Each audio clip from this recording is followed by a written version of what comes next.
Good day, Academic Literacy 2 students, and welcome to this week's lesson. I hope you had a good weekend and that you are well rested and ready for this week. Let's get started. So, this week's lesson is an introduction of how to prepare when I or any other lecturer gives you an assignment. Okay, so from first year, maybe it was a quick copy and paste, but from second year, definitely into third, and definitely moving into your fourth year, you will have to start sharpening your research and assignment skills towards an academic individual. So, here are 6 basic points that refers to the preparation of any assignment. So first, you are looking for data. Now, there is a difference between 1 and 2 in terms of data and information, but that will be discussed in detail in a next lesson. So for today, we're just looking at surface level information. So you're first looking for data. Then you are selecting through the data to get information. Now, once you have your information, point number 3 says that you have to note and record salient points. Now, within my lessons, I'm already changing the vocabulary that we are probably used to into more academic vocabulary. So the word salient is a word that means important or vital. So those are synonyms.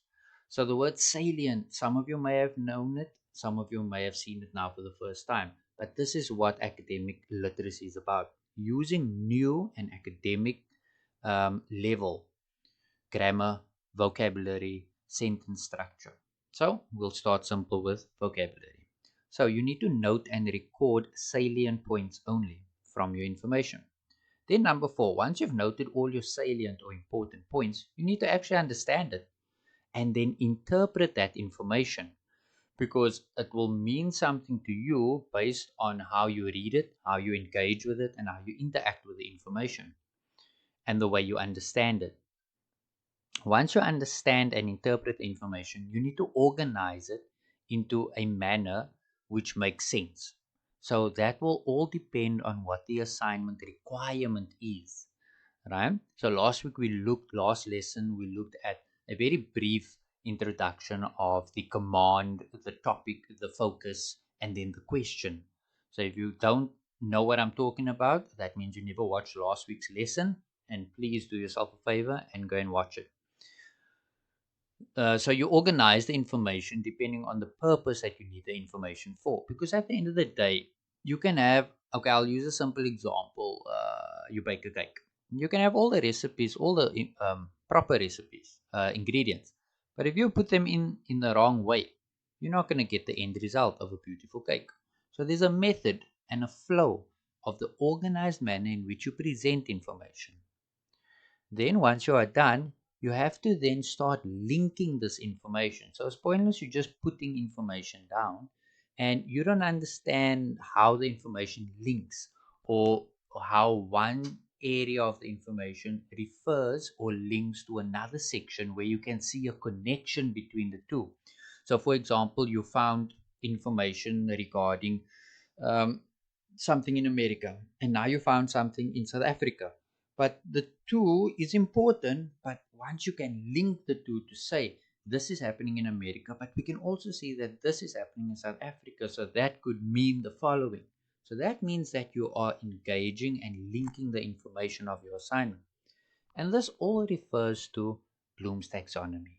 Also, what we discussed in last week's lesson. So the 6 levels from remembering all the way down to creating. So if you don't know what I'm talking about, Bloom's taxonomy, do yourself a favor and watch last week's lesson. So here again is that simple approach when you analyze a question in terms of what you are given for your assignment. You first need to understand the command, what is the instruction being given, and then from that identify the topic, which is the overall topic, and then the focus area within that topic. So here's an example I'll be using in this lesson. Discuss the functionalist and conflict views about the role of education and schooling. Use 3 or more sources. So in this, we can identify certain areas. So the command would be discuss. The topic is education. And the focus within that is the functionalist and conflict views and the role that it plays in education. So that's the focus. So you're kind of breaking up your assignment instruction in terms of what's the command, what do I need to do, discuss, explain, list, compare. So those are all instructions. Then what is the overall topic we're looking at? Is it education? Is it finance? Is it government? And then within that topic, what's the focus area? So in this case, I need to look at the functionalist and conflict views and the role within education and schooling. So here we've broken it down again. As I mentioned, command, discuss the views, topic, education and schooling, focus, functionalist and conflict views. So this is how you need to break it up so that you can understand exactly what it is you're being asked and what it is you need to deliver in the end. So you need to be very focused when doing your assignments, because in the end, it's either you're going to produce crap or you're going to produce work that is actually speaking to the command that was given in the beginning. So, what are the points that you will be noting within your assignment? So, a general assignment will start off with approximately a half page of a narrative. Now, a narrative is a story. So, you are indicating a story, but you can only tell a story once you've watched something, or you heard something, or you read something. But you can't just pull a story out of thin air, because then that just means it's an opinion, right? So a narrative that informs the point you're trying to make. So you're giving a story to say why you are actually going to do this research and what it is you are looking to achieve by doing this research, right? You could also ask yourself, what do you want to show in your discussion? What is the point? So, for example, if you're having a conversation with your friend, at the end of the conversation, was there an actual point to your conversation, or was it just nonsense that you spoke where when you walk away, you're like, did I just waste half an hour of my time or an hour of my time listening and sharing or contributing, but in the end learned nothing, or there was no point? So you should ask yourself that in your own personal life in terms of discussions with people, but also specifically to your assignments. Then your discussion can also include as part of the narrative, right? So you're not getting into the facts or things like that yet, or the research component. You're just telling a story. You could include discussions on the functionalist and conflict theories that are very visible in South Africa. But first, you need to understand or just have a working understanding of what the word functionalist theory is and conflict theory. And then after that, you could possibly link it and see if you can identify these theories or concepts of the theory within your environment or context at CPUT. Within, if you come, excuse me, if you come from a different province, maybe you can see it in Durban University of Technology, Tshwane University of Technology, and so forth. So, can you see it in other places? So you need to have first a good understanding of what you are actually talking about. So you need to devise a game plan. Think of soccer, for example. You can't just go run on the field and start kicking the ball. There's a warm-up session, there's practice sessions that you go to. You do warm-up stretches, you run around the field, you kick some target shots or things like that. You have to prepare and work out the game plan. So you have to find and select information. But before you do that, do yourself a favor and just get a general understanding of what it is that you have to do. But this means you have to conduct research. So I'm going to show you a quick way how to do that. Okay. So we are looking at functionalist and conflict theories. I'm just going to escape this quickly. And the best friend will be Google. So let's go there quickly. Google. And then you simply just put in functionalist and conflict views about the role of education within schooling, and then put at the end PDF. PDF will just bring up a more refined search of what it is you need to look for. Now, what I love about Google is that even before you get into these topics or these findings over here, your results, right? ResearchGate, that's very beautiful, but you have to pay for that. But okay, I will explain that later. Eric, I'll explain as well in a later lesson where you get those things for free. So here at the end, you will see the word PDF. So that means that if I click here, I will actually get the actual article. But some of them you have to pay for, you have to subscribe, but we'll get to that in a later lesson. But the main thing I want to get to here is here. You get these very few quick questions.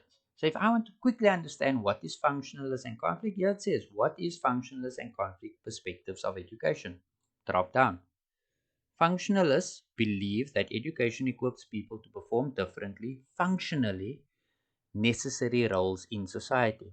So this sounds like you're providing education so that people can function within society. Whereas the conflict theory views education as a means of widening the gap in social inequality through class reproduction and power imbalances. So you can immediately see the big difference. Functionalists wants everybody to get a piece of the pie, work within society, get money, earn a living, whereas the conflict theory says that education is used to widen the gap between the poor and the rich. So, for example, there's better education systems in private schoolings or more affluent areas than in your government schools and your disadvantaged areas. So now you have a good understanding, and that starts this spark in your brain that should start thinking already. You should have some prior knowledge on every topic that you are faced with because you see it around you. You need to be aware of what is around you. So either you are finding information or being aware on through social media, or you are actually seeing it within your community through your own eyes. So use Google just to find out briefly what it is you are asked to do. Once you are done with that, then you can start identifying more concrete data. So just find out what it is about and do a quick search. Then, when you conduct, use keywords from the topic and the focus to search and select information. Start with Google. Use the letters PDF at the end just to refine the search. And then also you have a CPUT library journal database, but that we will get into later. Remember, I looked at the word ResearchGate and Eric. I will show you in a later lesson how these databases work. And you will need to know how it works for your third year and fourth year, definitely. Then, when you gather your information, you need to narrow it down. So, scheme read. Scheme read is just quickly going through the article, not reading everything, and seeing if the article is worth your time and worth your research. Then, develop some frameworks or summaries. So, once you scheme read, you just summarize salient points. Remember, salient, important points, just jot them down. Then you actively read now. Now you actively read once you have your summaries and start looking for evidence. Now you reflect. Now you link information and articles. And you can't get your information from one article. Then you are being biased. You are then only relying on one person's research and saying, yeah, this person is right or this person is wrong. You need to have a minimum of three. Because with three, you have what I call the right, the wrong, and the other. So then you have a good indication of argument. But don't take three that agree, or don't take three that disagree. Take one that agrees, take one that disagrees, and take one that's not too sure. Then you will have a good understanding of the topic and how people view it differently. And then you can determine where your viewpoints are. Do you agree also? Do you disagree also? Or are you of the people that's unsure? Right? But try not to be of the unsure people. Find a position of agree or disagree. And with anything, you need to provide evidence and argue your point with logic. Okay? Not emotion, logic. And then start planning your draft and outline. Now, when you do a draft or outline, you start off with an introduction. Remember the narrative? Set the context. Context means background. So you're focusing on the topic, not the focus area. You're just focusing on the broader topic. And what was this topic? Education and schooling. And also highlight what are you trying to achieve with your assignment. Then explain why the topic is important. Because if it's not important, there's no point in doing this work. Then state the point that you want to make about the theories, right? Within your paragraph. What is it that you want to bring about? Do you want to just raise awareness of the functionalist and conflict views, or do you actually want to provide evidence um, of its existence within a South African context? Then your second section will be the background or context about the two theories. So here you're not talking about what you want to achieve. Here you're talking about only the theories. So now you do in-depth research of the functionalist theory, what people have said, the conflict theories, what people have said. What does these theories mean? And that's all you focus on. Once you're done with that, now you have these 2 points: what you want to achieve and what the background is of the theories. Now you start building up your points of argument. And remember in the previous lesson, what does argument mean? Not a yelling competition, but a academic argument of bringing a point across academically.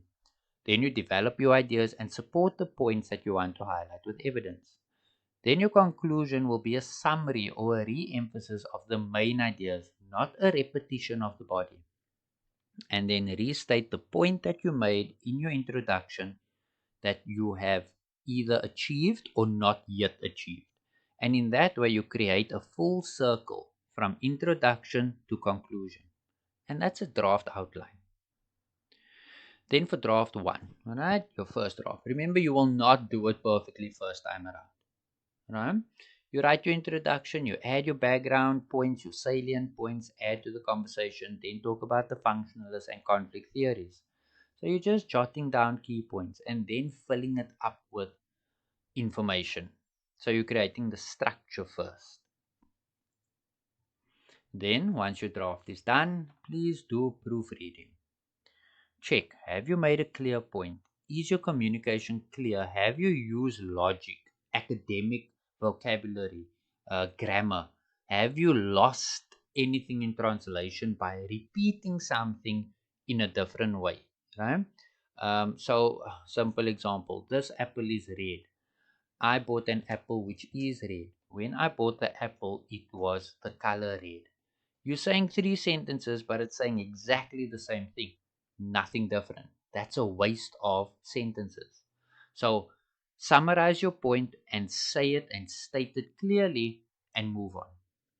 Right? Check your paragraph structure. Now, our English majors will also love this section where we were taught during school that when you do an assignment, you break it up into paragraphs. Now, a paragraph, a sentence refers to one point, but a paragraph refers to a group of sentences related to the same topic or point.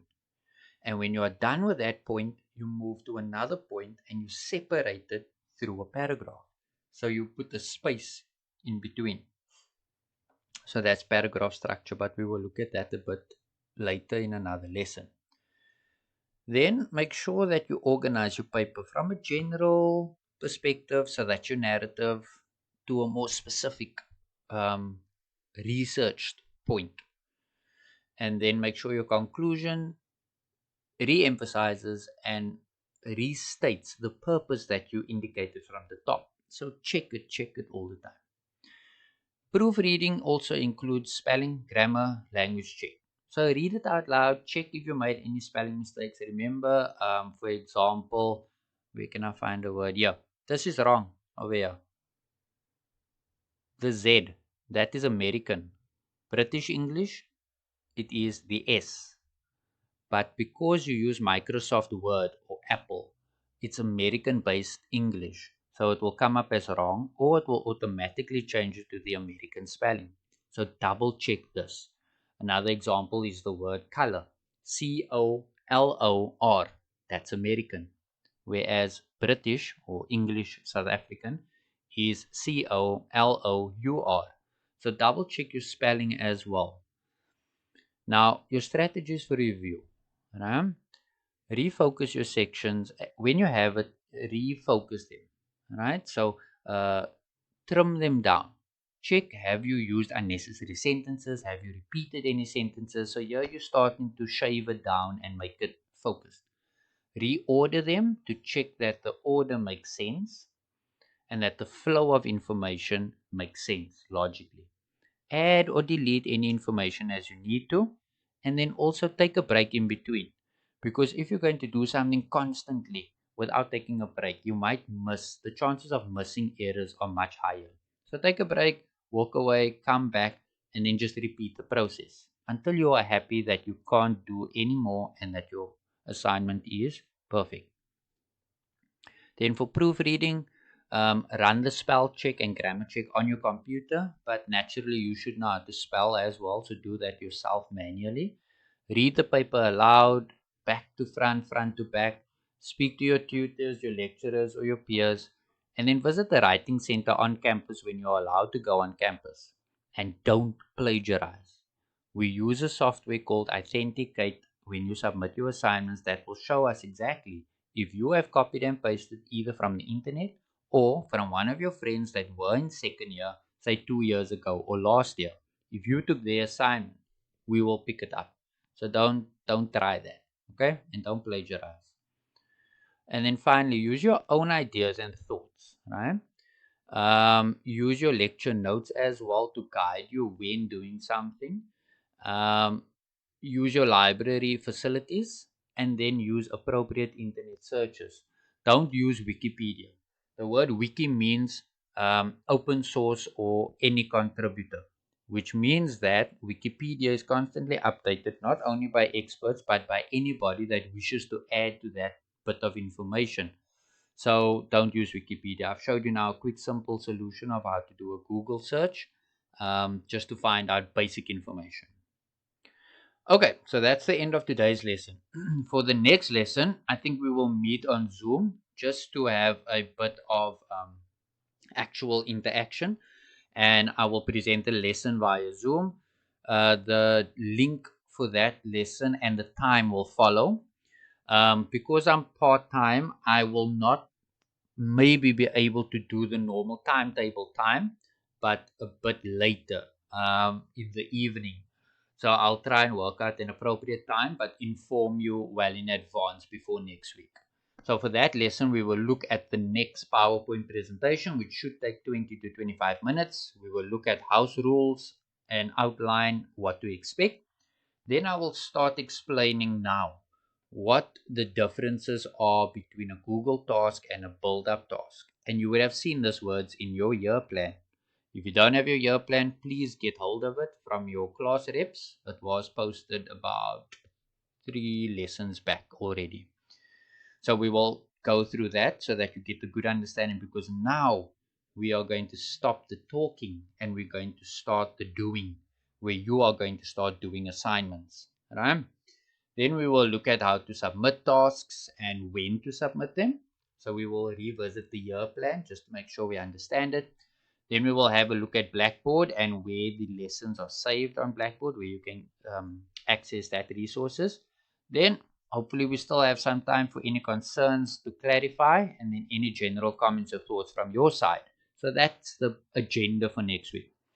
This picture over here is a very concerning one. This picture I just took this morning as I'm doing this recording, and I can only see 49 people that watched our very first lesson, and I doubt we have 49 people in our class, and only 26 people that watched last week's lesson. So I'm constantly monitoring this. But at the end of the day, you are grown adults, and I'm not going to police you and force you to watch the lessons. At the end of the day, if you don't watch the lessons, that's your problem, not mine. The lessons are there to guide you and help you and build up a solid foundation before moving on to the next lesson. So please do yourself a favor and watch these videos. They are sent every week, including this one. So this will be the third one now. Right? So I can see here that on the 16th of Feb, since I posted it, only 49 people viewed it. And I can also show you analytics of how far you watched the video. Did you just press play for 5 minutes and then pause it? And the 26 people that watched it since it was posted on the 20th of February. So please, there are ways in which I can identify, and we will discuss this in next week's lesson as well. But for today, that's it. Your homework, your task, make sure to go and watch your videos that you have not watched. If you are of the 49 that watched it, excellent. Watch it again just to get the refresher. But if you are not part of this 49 and 26, do yourself a favor and watch the lesson. Okay, till next week, we will chat then. Bye.